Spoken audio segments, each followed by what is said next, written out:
I suppose I should give things a personal element by talking about how I became a nomad. I suppose I just had got into like a typical sort of normie lifestyle. After uni, I worked a job that I got fired from at my university. Got fired for incompetence. Was just completely mentally checked out. Did not give a toss. And then I was in the public sector in a job where it was much more difficult to get fired. Essentially, if I just kept my head down, I could subsist there. But it was a completely alienating and soul destroying um, job, and in a sort of destructive way, I wanted to do crazy shit. So I was bouncing off the walls. So the first trip I organized was a trip to North Korea, um, and I convinced my best friend to go with me, and we went on a tour there. And I did 14 days on a political tour in North Korea. Political tour being in the sense that obviously the itinerary concerned itself with political things, and I thought it would be an opportunity to ask them about Juche ideology and to what extent it's informed by Marxism and so on. And that was like jumping in at the deep end because it was just a sort of YOLO, I don't give a fuck kind of thing. And I followed that up immediately after because I was so interested as a teenager, like in the Soviet Union and the Cold War and communism, that I then did my next trip. I was like, well, I want to see the Soviet Union. So I went to Chernobyl, which was a really stupid thing in retrospect now because I understand that if someone, I went there on the logic that, oh, Chernobyl is a time capsule, right? It's a Soviet city that was just left alone. But the thing is, if you want to see a Soviet city, you can just go to much of the Eastern Bloc. It's all still there and still intact in that original form. But I didn't know that at the time. I think I was quite naive. Um, Obviously, I guess everybody's played that level on Call of Duty 4 and played the Stalker video game. So I was all over Chernobyl as an idea. And I went there, went to Ukraine, and I sort of got infected. And what am I trying to say in so many words, I guess, is that I can't stay put. I have wanderlust, and I was just ready to go traveling. Without exception, maybe some people are being polite, but without exception, honest to God, every person I tell about it is like expresses some degree of envy. Says, "Oh my God, that's amazing," or "That's so cool," or whatever. Like, or even to the point you feel jealous. There might be some self-disparaging joke about, "Oh God, I wish I could get away," or "Why did you come back?" That sort of thing. Like, it's because the nomad lifestyle is essentially something to aspire to because it is obviously people that have like kids, there are still dedicated family people out there. To them, it sounds nice, but I think they wouldn't want to give up what they've got. They know that if they have a kid and they're raising them right, they have to stay put. But to a lot of people, it's the freedom because nobody likes being a wage slave, right? So it is really a goal to aspire to. I was very disillusioned by the kinds of people I was meeting, namely the other travelers. So let's just say that there are some cities in the world that attract remote workers or, well, nomads who are of a very sort of self indulgent and narcissistic persuasion. And I very much believe that when we see something in other people that we don't like and that we want to judge them for, that's often because they're serving as a reflection of something that we don't like in ourselves. And in my case, I was utterly baffled by how lacking in self reflection or a desire for higher purpose that a lot of the people I was meeting are. So, to offer one anecdote, my housemate is a Dutch guy, and he was nice enough, and we got along, but he was an unashamed sex tourist. And he, all of his free time, his entire rationale for being there was dedicated to Tinder, working out, and fucking. And he didn't care if they'd been sleeping with other men and stuff. I was like, what is there to them? Like, can you talk to them? Do you respect them as people? And he said, no, they're just hunks of meat. And when he wants an interesting conversation, he talks to a man. And it was just such a strange paradox to me that someone who can make it their immediate, all-consuming goal to pursue sex with people they don't think of as any better than me. Like, so we would often, like, if there was an evening where neither of us had anything to do, we would just sit out in our house and just talk into the night. And I would ask him about, like, whether he doesn't want something more, whether he doesn't feel a call to responsibility, because that's what was eating me up. This sense that I had to aspire to something more, that I was feeling empty because I was living a lifestyle wherein I'd rejected any and all responsibility, and that I needed to find purpose through responsibility.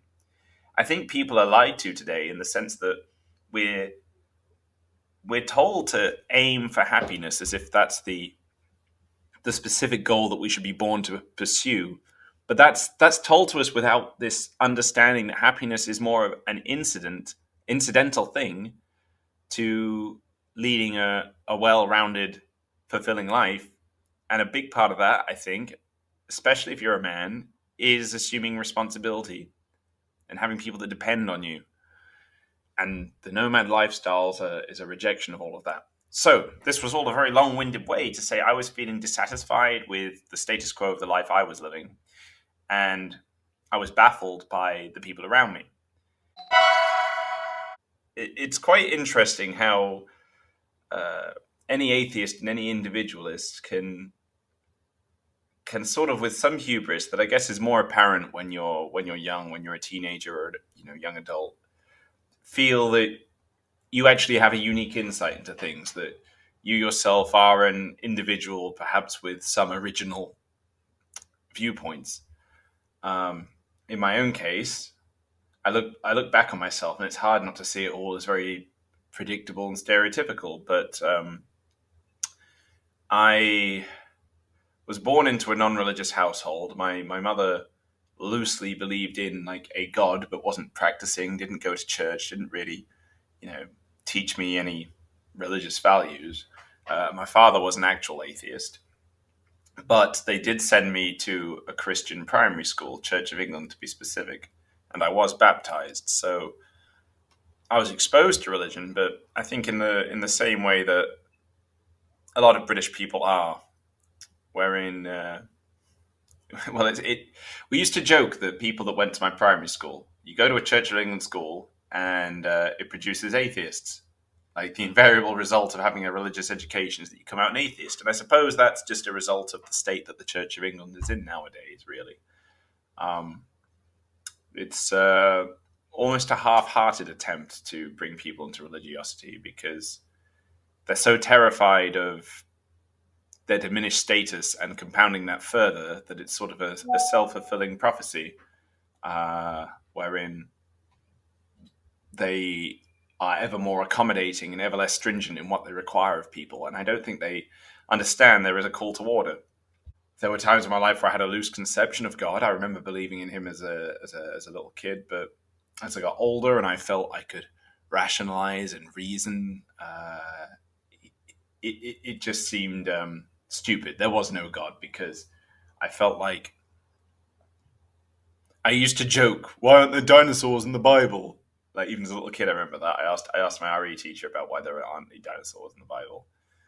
But I think in a sort of typical, let's say, NPC-esque fashion, growing up in a society where religion was not in the zeitgeist meant that I myself did not become religious. Anyway, that's all that is to say I was an atheist. So to come back to me in Colombia, I was supposed to stay there another month, making it 3 months total. I'd been there 2 months up to that point, and then go to Argentina for 3 months. But I decided to cut everything short and to go back to Britain, thinking I probably would never return to Latin America again. And knowing these opportunities were out there, I decided that I should look up ayahuasca retreats before I leave, because I'd always been curious about hallucinogens, that sort of thing. And I've always been very interested in my own state of mind and knowing myself and self-mastery. So obviously the idea of, like, hallucinogenics was interesting for pursuing that avenue. I will say up front that I had watched Alex's videos on DMT, so unfortunately I can't say I went in there as a blank slate. So I found this ayahuasca day where they would drive us out to a shaman's house, and we would drink this thick black tea, which they call a medicine. They told us that anything we see would be something that exists within us ourselves. That it's a medicine about confronting yourself. So the people administering it were very keen that we'd be under the impression that we're more delving into our own psyche than anything spiritual. I think the shaman, who was surprisingly young, like I can't say I'm sure this was a real religious figure, but this shaman seemed to live there with his family. And out back of the house, they had erected like a corrugated iron roof with wooden pallets laid underneath with pillows and sort of a thick bedding mat laid on each one. And we were told to pick which ones we wanted. I should say that it was a dirt floor. Well, not dirt, I guess sand. Sorry, it was sand. But what they would do is if someone vomited, they would just bury it in the sand. So pretty filthy. They gave us the tea, and we were told it would take about 40 minutes to come into effect. So participants just walked around, chatted a bit. But I picked a place that was by the fire, and I picked that for spiritual reasons. I thought, well, fire is something that seems to have had like a central place in human spirituality. So I lay down next to the fire, thinking I could look into the fire. As I did that, the back of this house and the roof above it became like very warm. I could see the colors becoming richer. But if I focused again or started thinking, it snapped out of it, like straight back to reality. Now, I'll say now that this is a defining thing I noticed about ayahuasca. You do hallucinate, but you're never out of reality.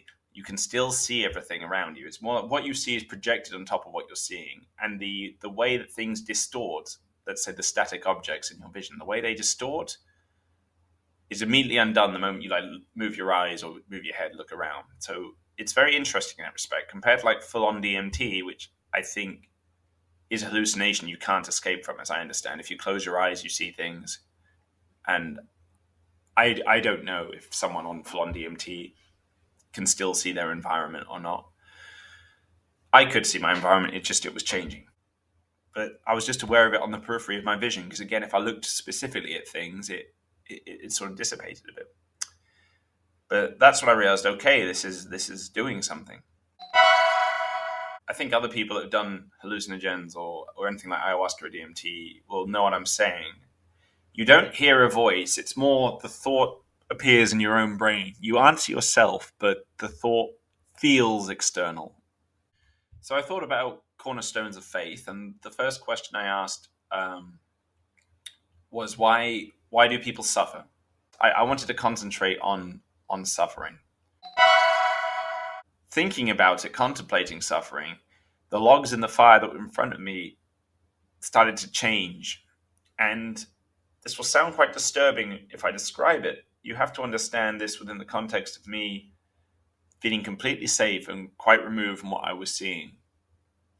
But the logs in the fire became severed limbs, arms and legs, sort of just jutting out of this fire. And there was a set of legs that still had the trousers on them, or shorts, I guess, but they were burning away and exposing like blistering flesh underneath.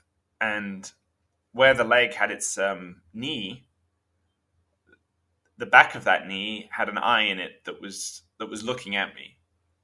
And I stared into that eye, and I tried to use it as a sort of frame of reference. The severed limbs were sort of grey and green, but when I focused on the flames that were lapping at them and burning them, focusing on them made the red become a richer, more powerful color. And I perceived that they were coming from a grate under the fire. These flames were lapping up from underneath. And the answer that was in my head was that suffering enables civilization. Suffering enables all of us to leave our lives. Basically, all of human existence is predicated on the suffering of others. There is always an unlucky few who must suffer.